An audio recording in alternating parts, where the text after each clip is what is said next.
आपने digestion system पढ़ लिया था। अब डाइजेशन सिस्टम से संबंधित कुछ बीमारियां हैं शरीर में होती हैं। ज़्यादातर बीमारियां आपके डाइजेशन सिस्टम से ही होती है। शरीर की जितनी भी बीमारियां हैं सब मोस्टली जो है हमारे डाइजेशन सही नहीं होने के कारण ही होता है। बहुत सारी बीमारियां शरीर की उसी से होती हैं। तो यहाँ पर जो मोटा मोटी कुछ डाइजेशन से बीमारियां हैं उन लोगों को हम लोग अध्ययन करेंगे। देखो, हमने जो है पाचन तंत्र में पढ़ा था कि पाचन तंत्र जो है आहार नाल के माध्यम से होता है। कहाँ से होता है? आहार नाल के माध्यम से होता है, जिसमें आपका आहार नली मुख है, आहार नली है और जो है आमाशय है, ठीक है। और आमाशय के नीचे जो है क्या है? आंत है, छोटी आंत बड़ी आंत, दो आंतें हैं, छोटी आंत और बड़ी आंत, ठीक। तो इन्हीं में बीमारियां होती हैं कुछ जो है, उस बीमारियों का ही आज अध्ययन करने वाले हैं हम लोग, ठीक। ये हो गया, ठीक। तो सबसे पहले ऊपर से ही चलते हैं बीमारियों का। पाचन से संबंधित एक पहली बीमारी होती है जिसको बोलते हैं गैस्ट्रोओसोफेगस रिफ्लेक्स डिजीज, ठीक है। अजीब नाम है लेकिन इस नाम को याद करा दूंगा मैं, बहुत सरल है याद करना, कोई कठिन नहीं। देखो, सुन लो, समझ लो, बात हो गया हो तो। आमाशय में जो है एक ग्रंथि पाई जाती है जिसको क्या बोलते हैं? जठर ग्रंथि। कौन सी ग्रंथि बोलते हैं? जठर ग्रंथि। और जठर ग्रंथि को अंग्रेजी में कहते हैं गैस्ट्रिक ग्लैंड। कौन सी ग्लैंड? गैस्ट्रिक ग्लैंड, ठीक है, गैस्ट्रिक ग्लैंड बोलते हैं, ठीक। और इस वाली नली को, जो ग्रास नली है, इसको अंग्रेजी में बोलते हैं ओसोफेगस। क्या बोलते हैं? ओसोफेगस। ओसोफेगस मैंने लिखा भी था इस तरीके से, ओसोफेगस, अंग्रेजी में ओसोफेगस को कहते हैं, ठीक। तो इन दोनों से संबंधित बीमारी है, इसीलिए लिखा है गैस्ट्रोओसोफेगस। एक शब्द हो गया गैस्ट्रोओसोफेगस। इन दोनों को मिला करके गैस्ट्रिक का क्या मिला गया? गैस्ट्रो ले लिया, और ओसोफेगस तो ही है, दोनों को मिला करके बना दिया गैस्ट्रोओसोफेगस। और रिफ्लक्स का मतलब होता है उल्टा मारना। क्या करना? उल्टा। हमारा जो भोजन चला गया है अंदर, अब उसमें से बहुत सारी चीज़ें हैं जो वापस आने लगती हैं, तो उसको रिफ्लक्स बोलते हैं। और इस रिफ्लक्स से एक डिजीज़ होता है, उसी डिजीज़ को कहते हैं गैस्ट्रोओसोफेगस रिफ्लक्स डिजीज, जिसको जो शॉर्ट भाषा में कहते हैं जर्ड, GERD, जर्ड बोलते हैं, GERD, जर्ड। गैस्ट्रोओसोफेगस, GE हो गया, R से हो गया रिफ्लक्स, और D से हो गया डिजीज। और इसी को बोलते हैं एसिड रिफ्लक्स। इस बीमारी का दूसरा नाम क्या है? Acid reflux. अब ये एसिड रिफ्लक्स होता कैसे है कि जैसे हम कुछ भी खा रहे हैं, ठीक, और खाने के चक्कर में क्या होता है कि कभी कभी जो है शादी ब्याह में चले गए, हौज के खा गए, खूब दबा करके खा गए, ठीक। अब यहाँ पर जो है एसिड रिलीज हो रहा है ज़्यादा, एसिड रिलीज ज़्यादा, उसको पचाने के लिए बहुत एसिड बनेगा, ठीक है। तो कभी कभी एसिड क्या होता है, वो यहाँ पर एक वाल्व बताया था, कार्डियक वाल्व। यहाँ पे कौन सा वाल्व होता है? कार्डियक वाल्व, ठीक, कार्डियक वाल्व होता है। तो ये कार्डियक वाल्व, हालांकि ऊपर से जो भोजन आता है कर्माकुंचन के माध्यम से, कैसे भोजन आता है? ये पूरे आहार नाल में भोजन कैसे चलता है? कर्माकुंचन के माध्यम से, पेरिस्टालिस बोलते हैं अंग्रेजी में। तो कर्माकुंचन के माध्यम से भोजन चलता है इस पूरे आहार नाल में, ठीक, पूरे, खाली यहाँ नहीं, पूरे आहार नाल में, क्योंकि इंजन तो लगा नहीं, ऐसे ही मतलब उसकी मांसपेशियाँ सिकुड़ती हैं, फैलती हैं, सिकुड़ती हैं, फूलती हैं, फिर उसमें भोजन आगे बढ़ता है।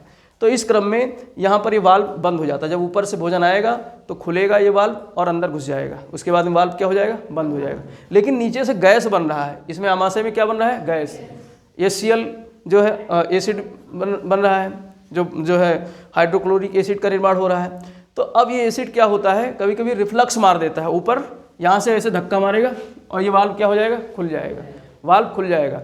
तो ये एसिड ऊपर चला आता है, ये जो अम्ल है ये कहाँ चला जाता है? ऊपर हमारे इस नली में, और नली में आकर के कहते हैं गले में जलन हो रही है, होती है ना, सुना होगा। तो गले में जलन हो रही है, तो ये कहाँ पहुँच? अब गले में जलन, सीने में जलन होने लगती है, ठीक है, सीने में जलन होने लगती है। और ज़्यादा पुराना हो गया तो ये गैस जो पीछे पहुँच जाता है, हड्डियों, रीढ़ की हड्डियों में पहुँच जाता है। फिर लोग MRI और फलान ढकान जाने क्या क्या मतलब चेकअप कराते हैं, उसमें मिलता कुछ नहीं, उसमें गैस काहे को मिलेगा उसमें, जो वो कराते हैं, क्या नाम है, कौन सा वो बोलते हैं, एक्सरे वगैरह, एक्सरे, और एक कौन सा कराते हैं? अल्ट्रासाउंड। हाँ, अल्ट्रासाउंड में थोड़े नहीं पकड़ में आएगा, तो इस तरीके से जो है ये ऐसी बीमारियां होती हैं जो अब गैस घूम रहा है उसमें, तो ये जो है एसिड रिफ्लक्स मार देता है, ऊपर चला जाता है। तो इसकी वजह से जो है गले में जलन और इस तरीके से खट्टी डकार ये सब समस्याएं होती हैं। तो ये इस पूरी बीमारी को क्या कहते हैं? गैस्ट्रोओसोफेगस रिफ्लक्स डिजीज, जो कि एसिड रिफ्लक्स है, एसिड का रिफ्लक्स है। ठीक, अब इससे प्रभावित कौन से अंग होंगे? तो आमाशय प्रभावित हो रहा है, लेकिन ज़्यादा प्रभाव कहाँ पड़ता है आपको? ओसोफेगस में पड़ता है, और जो है आपका गले वगैरह में प्रभाव पड़ता है, जो गले में ही तो ये फैगस ओसोफेगस की नली ऐसे गले से आई है, ग्रास नली इस तरीके से, तो ये प्रभावित होती है और इसके आसपास का इलाका भी प्रभावित हो जाता है। ठीक है, तो इस तरीके से ये एक रोग हो गया। इसी में आगे बढ़ेंगे तो एक बनता है पेप्टिक अल्सर। इसी में क्या होता है, कभी कभी क्या होता है कि जो है हम लोग जब ज़्यादा खाना खा लेते हैं तो उसमें उस खाने को पचाने, और खाना भी ज़्यादा खा रहे हैं, जल्दी खा रहे हैं, बिना चबा चबा के खा रहे हैं और घुसेड़ते जा रहे हैं अंदर, तो ऊपर जो है सलाइवा ने पाचन कर नहीं पाए। जब ज़्यादा चबाएंगे खाना को तो सलाइवा खूब बनता है। ठीक है, चबर जब चबाएंगे तो सलाइवा को बनने में टाइम, मतलब उसको समय मिल जाता है, तो सलाइवा ज़्यादा बनता है, तो सलाइवा बोलस को अच्छी तरीके से घुला देता है। ठीक है, तो जब बोलस से अच्छी तरीके से घुल जाएगा तो एसोफेगस से होकर के जो पहुँचेगा वो पचा हुआ माल पहुँचेगा। और हम क्या करते हैं, शादी में पहुँचते देखते हैं इधर ये स्टॉल लगा है, इधर चाउमीन लगा है, इधर पिज्ज़ा, इधर बर्गर, इधर मिठाई, ये एन तेन गपा गप ठूंसते रहते हैं कि जल्दी जल्दी खा लें। तो उस चक्कर में क्या होता है, ऊपर से पाचन सही हो नहीं पाता है और सीधे धड़ाम से गिरता है कहाँ? आमाशय में। और आमाशय अब लोड किस पे बढ़ गया? गैस्ट्रिक जो है ग्लैंड पे, गैस्ट्रिक ग्लैंड पे लोड बढ़ गया। भाई उसने तो जिम्मेदारी ले रखी, ठेका ले रखा, भैया तुमने छोड़ दिया तो हम बचाएंगे आओ। अब ये ज़्यादा रिलीज करेगा ना, लेकिन ज़्यादा रिलीज करने का भी उसकी भी एक लिमिट होगी। तो जब ज़्यादा रिलीज करेगा तो फिर क्या होगा, जो ये यहाँ की दीवारें हैं, वैसे तो दीवारें मैंने बताया ये किसकी बनी है? म्यूकस की बनी है, जो क्षारीय स्वभाव की होती हैं। लेकिन फिर भी एसिड ज़्यादा बन गया तो इन दीवारों को क्या करने लगती हैं? काटने लगती हैं। इन दीवारों को काटने लगती हैं। आमाशय की दीवार, ड्यूडेनम की दीवार, यहाँ तक जो है एसिड का अटैक हो जाता है। ठीक है, तो ये ड्यूडेनम की दीवारों, यहाँ सब HCl का प्रभाव हो जाता है। तो ये 2 अंग प्रभावित करता है, आमाशय को, स्टोमक को और ड्यूडेनम को। तो इनकी दीवारें क्या हो जाती हैं? कट जाती हैं, वह घाव हो जाता है, और इसी घाव को कहते हैं पेप्टिक अल्सर। इसी घाव को क्या कहते हैं? Peptic ulcer. तो ये पेप्टिक अल्सर आमाशय में होता है और ड्यूडेनम में होता है। ड्यूडेनम कौन से भाग है? छोटी आंत का ऊपरी भाग, छोटी आंत का ऊपरी भाग को ड्यूडेनम कहते हैं, हमने कल पढ़ाया था। तो इस तरीके से यहाँ पर जो है छोटे छोटे घाव हो जाते हैं, जो किसके वजह से होते हैं? यही HCl के कारण ज़्यादा मात्रा में रिलीज हो जाता है HCl, तो हमारे जो है अल्सर हो जाता है, घाव हो जाते हैं। अल्सर मतलब घाव। और जब ये अल्सर ज़्यादा हो जाते हैं, घाव ज़्यादा, हम मान तो रहे नहीं हैं, अंदर की जो है घाव हमको दिखाई नहीं दे रहा है, कि बाहर हो तब तो उसका दर्द हमको महसूस होगा।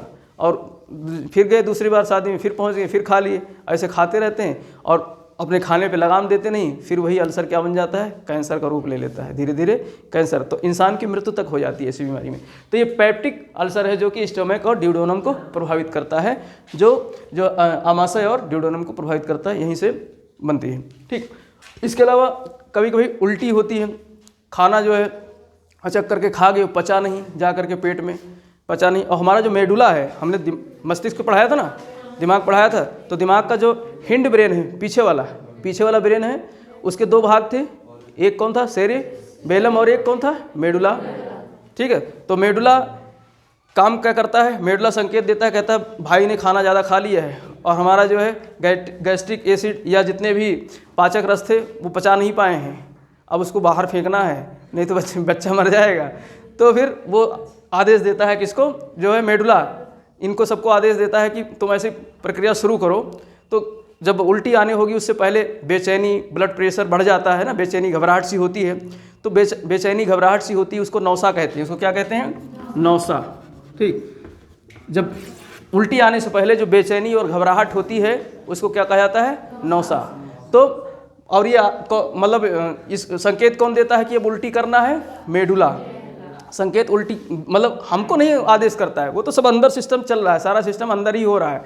तो अंदर जो है उसने संकेत दे दिया और कहा वाल्व अपना खोल लो, इससे कहा कार्डियक वाल्व खोल के रखो, अब नीचे वाला खाना बाहर निकालना है, क्योंकि अंदर पचा नहीं पा रहा है, गैस्ट्रिक एसिड हमारा पचा नहीं पा रहा है। तो हचाक से खुलेगा और बाहर निकलेगा, कुछ नाक से निकलेगा, कुछ मुँह से निकलेगा, भाग से निकल जाएगा, उसी कहते हैं उल्टी। ठीक है, तो यहाँ से अगर उल्टी निकला तो काइम निकलेगा। क्या निकलेगा? काइम। आमाशय में हमने भोजन पहुँच जाता है, उसको क्या बोलते हैं? काइम बोलते हैं।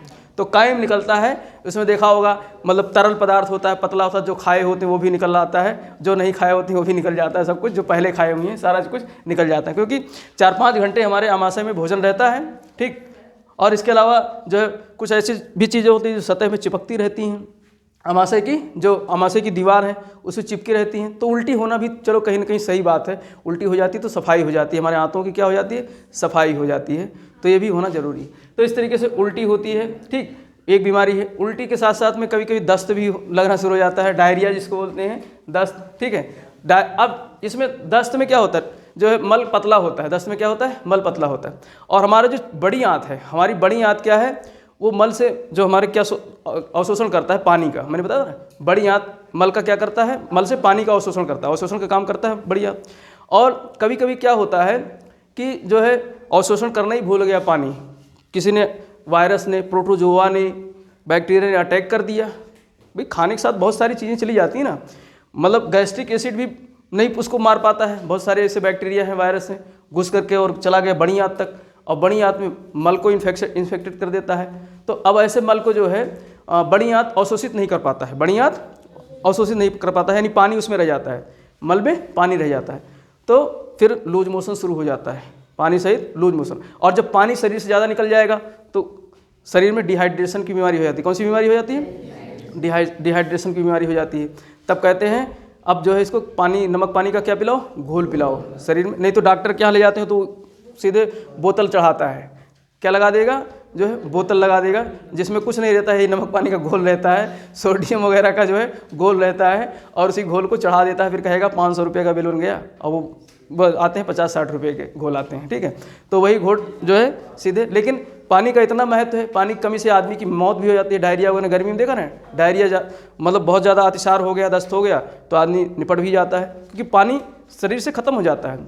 ठीक, तो ये सब बीमारी जो है हमारे किसको प्रभावित करती है, बड़ी आंत को। बड़ी आंत में क्या होता है कि जो है अवशोषण करने की क्षमता धीरे धीरे किसी कारणवश वायरस ने अटैक कर दिया या किसी जो है बैक्टीरिया ने अटैक कर दिया, तो जो वहाँ की जो भाई सारी हमारे शरीर में, कल मैं विश्वरूप राय चौधरी को देख रहा था तो उन्होंने बताया था कि हमारे जो आमाशय है, हमारे जो पेट हैं, इन सब में सब जो बैक्टीरिया हैं, इनका वजन लगभग 1.4 kg है, यानी 1 किलोग्राम 400 ग्राम, 1 किलो 400 ग्राम के करीब में हमारे शरीर में, हमारे पेट में, जो है पाचन तंत्र में क्या है, बैक्टीरिया हैं, इतने ज़्यादा बैक्टीरिया हैं। तो अब ये बैक्टीरिया जब बाहर से कोई दुश्मन पहुँचेगा, वायरस पहुँचेगा, कोई बैक्टीरिया पहुँचेगा, उनको क्या करेंगे, किल करेंगे, मार देंगे।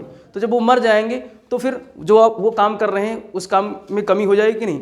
तो ऐसे ही शरीर में जब कुछ बाहरी बैक्टीरिया आक्रमण कर देते हैं तो बड़ी आंत के जो वहाँ की वास्तविक बैक्टीरिया थी, जिनका काम क्या था, पानी का अवशोषण करना, अब पानी का अवशोषण नहीं कर पाते हैं तो पानी भरा रह जाता है उस पचे हुए माल में, जो वेस्ट मटेरियल होता है पचा हुआ, उसमें पानी भरा रह जाता है, और पानी का अवशोषण होकर के हमारे शरीर में जाता है ना। हमारे शरीर का 60% से ज़्यादा जो है हिस्सा सब पानी से बना हुआ है, पानी 60% से अधिक हिस्सा पानी है शरीर में, और पानी पहुंच नहीं रहा है क्योंकि पानी का अवशोषण करने वाली बैक्टीरिया कम पड़ गई है। तो इसीलिए दस्त के रास्ते वो पानी बाहर निकलता है, कहीं ना कहीं तो निकलेगा, तो डायरिया के रास्ते वो पानी बाहर निकलता है। ठीक, तो इससे कौन सा अंग प्रभावित होता है, बड़ी आंत। परीक्षा से संबंधित क्या है, मतलब डायरिया से कौन से अंग प्रभावित होगा, बड़ी आंत, पाचन तंत्र का बड़ी आंत। ठीक, और इसके उल्टा होता है कब्ज, कॉन्स्टिपेशन इसका उल्टा होता है, डायरिया का उल्टा होता है। कॉन्स्टिपेशन में क्या होता है कि जो है बैक्टीरिया संख्या बढ़ गई, किसी कारणवश जो है अवशोषण करने वाले, पानी मल से जल का अवशोषण करने वाली बैक्टीरिया का क्या हो गया, वृद्धि हो गई, तो वो पूरा जो है मल को एकदम बिल्कुल टाइट कर देंगे, एकदम सुखा देंगे जो है बड़ी आंत में, और जो मलाशय है, रेक्टम है, वहाँ पर सूखे जो है मल जमा हो जाता है, तो ऐसे टाइट मल जमा हो जाता है। तो इसमें इसका उल्टा होता है, डायरिया का उल्टा होता है कॉन्स्टिपेशन में, इसमें बड़ी आंत में जो है पानी का अवशोषण ज़्यादा हो जाता है। तो ऐसी स्थिति में क्या होता है, फिर कभी कभी पोटी लगती है, बहुत जोर लगाना पड़ता है। ठीक है, तो क्योंकि पानी है ही नहीं, चिकनाई है ही नहीं, तो निकलेगा नहीं, तो उसमें बड़ी दिक्कत होती है। तो ये जो है इसको बोलते हैं कब्ज, क्या बोलते हैं, कॉन्स्टिपेशन या कब्ज की समस्या। ठीक है, सब नाम सुन रखा है लेकिन इसके बारे में जानते नहीं थे, अब कैसे कैसे क्या होता है सब जान जाओगे। तो कब्ज की बीमारी हो जाती है। इसके अलावा एक अपच की बीमारी होती है, ये इंडाइजेशन, जब खाना डाइजेस्ट ना हो, वही चीज़ है, खूब खा लिए और खाना डाइजेस्ट नहीं हो रहा है तो एक अपच की भी। अब ये इससे कौन सा अंग प्रभावित होता है? पूरा आहार नाल प्रभावित होता है, पूरा हमारा आहार, क्योंकि पाचन तो सभी जगह हो रहा ना, तो सभी जगह पाचन नहीं हो पाता है, तो फिर इससे जो है अपच की समस्या होती है। अब खाना हम जो है बताए ना कि जल्दबाजी में खा रहे हैं, पता चला खाना खा रहे हैं और खाते खाते ही जो है हम कहीं सोच रहे हैं किसी के बारे में, तो जो हमारा मेडुला है, जो हमारा जो ब्रेन है, वो ब्रेन फिर बिजी हो जाता है दूसरे कामों में। तो कभी कभी क्या होता है कि खाने की जैसे ही कोई आपने एक जो है वो रखा लिया निवाला और मुंह में डाला और आप सोच रहे हो किसी के बारे में, अब नीचे जैसे ही जो है खाना जाएगा ग्रास नली से जाएगा तो उसके बगल से ही जो है मतलब हवा जाने का श्वास नली भी है। अब श्वास नली वो तो समझ नहीं पाता है कि क्या करूं, क्योंकि आदेश ऊपर से आया नहीं। आदेश कौन देता? ब्रेन देता है ना। ब्रेन ने आदेश दिया नहीं कि भैया हमारा जो है खाना खाया है, उसने आदेश ही नहीं दिया। और उसने ग्रास नली ने जो खोल के रखा था अपना वो क्या नाम है, उसने श्वास नली, सोचा श्वास हवा आ रहा है तो उसने खोल दिया अपनी नली को, और उसमें क्या घुस गया? खाना, थोड़ा सा खाना घुस गया। तो नीचे से जो है ग्रास नली में नीचे से फेफड़ा हमारा, लंग्स हमारा क्या करता है? धक्का मारता है, कहता है अरे ये कैसे आ गया, इसको भगाओ यहाँ से। तो नीचे से धक्का मारेगा, फिर हमको क्या आती है? हिचकी आती है। क्या आती है? हिचकी। तो हम कहते हैं हिचकी आ रही, कोई याद कर रहा। अरे याद कोई नहीं कर रहा था, याद तो हम कर रहे थे, किसी को याद तो हम कर रहे थे, तो हिचकी आई, क्योंकि हम तो किसी की याद में खोए हुए थे और हमारा जो है ब्रेन कहीं खोया हुआ था और खाना खा रहे थे जो है, तो खाना खाते खाते गलत जगह पहुंच गया।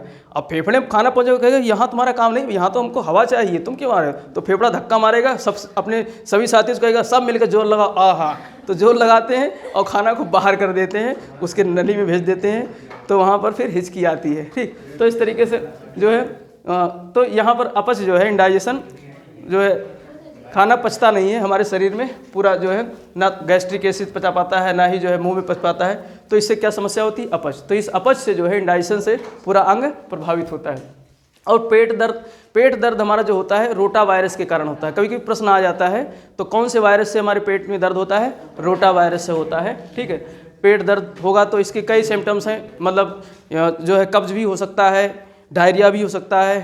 ठीक है, तो या गैस की समस्या हो सकती है। सारी समस्याएं कुल मिलाकर के सब किसका होते हैं? पेट दर्द। पेट दर्द कोई बीमारी नहीं है, शरीर में कोई बीमारी होगी तो उसका सिम्टम है। क्या है? उसका सिम्टम है, यानी डायरिया हो सकता है, कब्ज हो सकता है, उसके कारण पेट में गैस के गोले बन रहे होंगे तो दर्द होगा। तो ये कोई बीमारी नहीं, एक सिम्टम्स है बीमारियों का। जैसे सर दर्द होता है ना, तो हम लोग समझते हैं बीमारी है, सर दर्द बीमारी नहीं है। सर दर्द क्यों होता है? जब हमारे शरीर में कोई खतरनाक, मतलब शरीर से बाहर, शरीर में भी बैक्टीरिया वायरस सब कुछ हैं, लेकिन वो सब क्या हैं? शरीर के सहयोग, मतलब सहपाठी हैं, सहयोगी हैं, साथ में रह करके कार्य करते हैं। ठीक, सिम्बायो उनके साथ में रह करके काम करना उन्होंने सीख लिया है, तो शरीर में रहते हैं, क्योंकि सबका अपना अपना काम है। लेकिन जब बाहरी कोई बैक्टीरिया घुस जाएगा, बाहरी कोई वायरस घुस जाता है, तो उनसे लड़ने लगते हैं। दोनों में, हमारे शरीर के बैक्टीरिया वायरस और बाहर से आए हुए शरीर बैक्टीरिया वायरस, दोनों में युद्ध छिड़ जाता है शरीर के अंदर ही। कहते तुम कैसे आ गए भाई? अब युद्ध छिड़ जाता है, तो युद्ध छिड़ने के लिए हमारा ब्रेन कहता है तुम लोग नहीं मार पाओगे, मैं ताप बढ़ाता हूँ, तुम्हारे शरीर का अंदर के सबका ताप बढ़ा देता हूँ, तापमान बढ़ा देता हूँ। तो हमको क्या हो जाता है? बुखार। तो वो बुखार नहीं, एक्चुअली बीमारी नहीं है, वो शरीर में लड़ाई चल रही है और हमारा ब्रेन जो है हीट बढ़ा दिया, शरीर का टेम्परेचर बढ़ा दिया कि इनको मारना है। तो हम लोग क्या करते थे? दवा लेकर के बुखार को दबा देते हैं, और अगर रेगुलर बुखार आ रहा है, दवा लेकर दबा रहे हो उसको, तो कोई बड़ी समस्या शरीर के अंदर उत्पन्न होने वाली है। बुखार को इसीलिए जो अच्छे डॉक्टर होते हैं वो बुखार को दबाते नहीं हैं, बल्कि समझते हैं किस वजह से बुखार आ रहा है, उस बीमारी को समझते हैं, तब उस बीमारी की दवा देते हैं। नहीं तो बुखार दबाने के लिए वैसे ही जो है पैरासीटामॉल वगैरह खा लो, तभी तो पैरासीटामॉल को जहर माना जाता है कि बिना सोचे समझे पैरासीटामॉल नहीं खाना चाहिए। ठीक है, तो इस तरीके से हमारा बुखार वास्तव में एक बीमारी नहीं है, बल्कि शरीर में होने वाली बीमारियों का संकेत करती है कि शरीर में कोई नया मेहमान घुस गया है और वो कब्जा करना चाहता है। ठीक, तो पेट दर्द हो गया रोटा वायरस के कारण। इसके अलावा एक सबसे जो आम बीमारी है आज के समय में बहुत ज़्यादा लोगों को होती है, बवासीर। ये सब दस्त, कब्ज, अपच, ये सब सारी समस्याएं जब बहुत लंबे समय तक रहती हैं तो फिर क्या हो जाता है? बवासीर की बीमारी हो जाती है। बवासीर दो प्रकार की होती है, खूनी बवासीर और बादी बवासीर। खूनी बवासीर में मल के साथ में ब्लड निकलता है। ब्लड पहले मल के साथ चिपक कर निकलेगा, फिर उसके बाद में टपक कर निकलेगा मल के साथ में, फिर पिचकारी नुमा खाली मल ही मल के साथ खून ही खून निकलेगा। ठीक है, लेकिन जब ज़्यादा लंबे समय तक ऐसी बीमारी रहती है तो फिर वही क्या बन जाता है? बादी बवासीर। अब जो है मल के साथ में ब्लड वगैरह नहीं निकलेगा, अब जो है बिल्कुल दर्द होगा। अब इसमें जो ये आपका एनस है, एनस के अंदर जो है मुहा कील बन जाते हैं। क्या बन जाते हैं? कील। छोटे छोटे इस तरीके से कील बन जाते हैं, ठीक है, गुदा के रास्ते, एनस के रास्ते में कील बन जाते हैं। तो जब ऊपर से बंदा प्रेशर लगाता है तो वो मल फंस करके कील से टकरा कर बाहर निकलता है, तो हमारे जो है मलाशय में क्या होता है? दर्द उत्पन्न होता है, गुदाद्वार में दर्द उत्पन्न होता है। तो ये जो है कील बाहर भी निकल आते हैं, ये मस्से बोलते हैं मोस्टली, तो ये मस्से बाहर भी निकल आते हैं। तो इस तरीके से बादी बवासीर बहुत ज़्यादा खतरनाक होता है, जिसमें बहुत असहनीय पीड़ा होती है, और इस मस्से को जो है ऑपरेशन करके भी हटाया जाता है, और दवाओं के माध्यम से। जड़ी बूटियाँ बहुत है, मैं भी एक जड़ी बूटी जानता हूँ जिससे मैंने बहुत सारे लोगों का इलाज किया है, सफल इलाज हुआ है। आपने वो देखा होगा, क्या नाम है, उसका जो है हमारे यहाँ तो गुथरू कहते हैं, और वैसे शुद्ध नाम गोखरू है, ठीक है। जो हम लोग जब पढ़ते थे तो क्या करते थे, उस गुथरू जो कांटे वाला होता है, इतने इतने होते हैं उस, हाँ उसमें नहीं, इतना मोटा नहीं, छोटे छोटे होते हैं उसके फल, उसमें कांटे होते हैं, चारों तरफ कांटे होते हैं, और हाँ, और उसको उठा करके किसी के कपड़े फेंक देते थे, चिपकता था, बाल में फेंक दिए, चिपकता था, ठीक है। नहीं, चिड़चिड़ा अलग चीज़ है, चिड़चिड़ा, हाँ जी, हाँ बिलैया कहते होंगे, ठीक है। तो उसके पत्ते जो है पान जैसे होते हैं, बड़े बड़े, लेकिन वो पान के आकार के नहीं होते हैं, कुछ इस तरीके से पत्ते होते हैं, ऐसे ऐसे, ठीक। तो वो उस पत्ते का रस जो है पीने से 3-4 बार कैसा भी जो है बवासीर हुआ सही हो जाता है, ठीक है। मैंने प्रयोग किया है कई लोगों पर और रिजल्ट बहुत अच्छा आया है, ठीक है। तो उसे आप बता सकते हो। हाँ, वैसे कल मैं पत्ता तोड़ के ले आऊँगा, उल्टा सीधा मत बताना किसी को, कल मैं पत्ता ले आऊँगा, दिखा दूँगा, नहीं पता चले कुछ उल्टा सीधा पिला दो, ठीक। वीडियो तो जो देखेंगे उनमें मैं लगा दूँगा, उसका पत्ते का लगा दूँगा, कौन सा पौधा है इसको पहचान लो। तो वो बहुत कारगर दवाई है, मैंने कई लोगों के बवासीर को ठीक किया है, ठीक। तो पाइल्स जो है खूनी और बादी 2 प्रकार की होती हैं। तो और यही बाद लंबे समय तक जब ये बीमारी रह जाती है तो भखंदर बन जाता है। यही क्या बन जाता है? भखंदर। अब ये जो मस्से होते हैं, मस्से क्या करते हैं, अंदर से पकने लगते हैं, मस्से अंदर से पक जाते हैं, तो मवाद बन जाता है, उसमें घाव बन जाता है, और वही घाव जो है एनस के अंदर यहाँ से जो है गड्ढा कर देता है, फिर एक दूसरा छेद शुरू हो जाता है, तो बड़ा छेद बन जाता है बगल से, तो उसको भखंदर बोलते हैं। इसमें बहुत लोगों की मृत्यु तक हो जाती है। भाई खाना पीना सब बंद करना पड़ेगा, क्योंकि जो है अब पैखाना हो नहीं पाता है सही से, बहुत दिक्कत होती है। ये एक उम्र आती है 40-45 साल के बाद में ज़्यादा समस्या होती है, जो अभी तो बचपन में तुम लोग हौच खाए पिए उल्टा सीधा, ठीक है, तो बाद में ये सब समस्या आती हैं। तो ये बीमारी है पाइल्स की, बवासीर की, ठीक। इसके अलावा एक बीमारी और इसी से जुड़ा हुआ है, पीलिया। आम बीमारी है पीलिया, जॉइंडिस जिसको बोलते हैं। क्या बोलते हैं? जॉइंडिस। तो ये इससे प्रभावित अंग हमारा क्या है? लीवर है। इससे प्रभावित अंग क्या है? लीवर। ये लीवर है ना, इस तरीके से जो है लीवर है, जो डिओडेनम से लीवर की जो है नली कहाँ मिली है? डिओडेनम से मिली हुई है। और लीवर के पास में एक थैली नुमा संरचना है, जिसको क्या बोलते हैं? पित्त की थैली। कौन सी थैली बोलते हैं? पित्त की थैली। तो लीवर में क्या होता है कि जो आरबीसी, जो हमारे ब्लड में आरबीसी होते हैं, रेड ब्लड कॉर्पसल्स होते हैं। हम ब्लड जब रक्त परिसंचरण पढ़ेंगे तो उसमें सारा पढ़ाएंगे। यहाँ सिर्फ इतना समझ लो, आरबीसी, डब्ल्यूबीसी एक होता है, एक आरबीसी होता है। तो एक आरबीसी होता है, आरबीसी की मृत्यु होती है लीवर में। कहाँ पर होती है? लीवर में। और आरबीसी के मरने से बिल्रुबिन नामक एक पदार्थ जो है निर्मित होता है। क्या बनता है? बिल्रुबिन। बिल्रुबिन, ठीक है। बिल्रुबिन नामक एक पदार्थ बनता है, बिल्वर्निन और बिल्रुबिन। तो ये जब आरबीसी हमारे जो है लीवर में मरते हैं तो इससे क्या बनता है? बिल्रुबिन। अब ये बिल्रुबिन जो है ये पीला पदार्थ है, जो हमारे जो है पित्त की थैली से हो करके और डिओडेनम से होते हुए छोटी आंत में, बड़ी आंत में पहुंच जाता है और हमारे मल को पीला कर देता है। तभी तो हम कहते हैं खाते हैं साला हरा खा रहे हैं, लाल खा रहे हैं और लैट्रिन पीली निकल रही है। तो वो किस वजह से पीली होती है? बिल्रुबिन के कारण। तो प्रश्न यहाँ से आता है कि इंसान का मल किसकी वजह से पीला होता है? बिल्रुबिन के कारण।